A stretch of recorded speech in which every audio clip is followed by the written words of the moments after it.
ভাটি অঞ্চল খ্যাত সুনামগঞ্জের অন্যতম জনপ্রিয় একটি খেলা কুস্তি। যুগ যুগ ধরে হাওরের ধান কাটার পর এই খেলার আয়োজন করা হয়। গ্রামে গ্রামে আয়োজন করা হয় কুস্তি প্রতিযোগিতা। এবারও জেলার সদর উপজেলার বড়ঘাট মাঠে আয়োজন করা হয় কুস্তির। শত বছরের ঐতিহ্যবাহী কুস্তি খেলা দেখতে আসেন হাজারো মানুষ।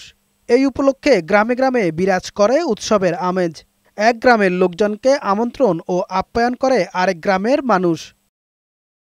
গ্রামে আসেন নায়রীরা, মাঠে বসে গ্রামীণ মেলা। সিনিয়র কুস্তিগিরদের দাগারমাল বলে সম্বোধন করা হয়। খেলা শেষে বিজয়ী কুস্তিগিরদের দেয়া হয় বিশেষ সম্মাননা। খেলাটা আমরা অন্তর থেকে ভালোবাসি, যার কারণে এই খেলাটা কাউকে দাওয়াত দিতে হয় না, দাওয়াত না দিলেও লক্ষ মানুষের সমাগম হয়ে থাকে। উভয় গ্রাম এবং এখন চলছে আমাদের আন্তঃ উপজেলা বাইএফের মধ্যে একটা সেতু বন্ধন তৈরি হয়, যা যুগ যুগ ধরে চলে আসছে। কুস্তি খেলা কবে জন্ম এটা আমরা আসলে কেউই বলতে পারি না। এটা আমরা পূর্বপুরুষেরা এটা কুস্তি খেলাটা আবিষ্কার করে গেছেন। আয়োজকরা জানালেন, নিজেদের মধ্যে ভ্রাতৃত্ব ও সৌহার্দ্য ধরে রাখতেই প্রতি বছর এই খেলার আয়োজন করা হয়।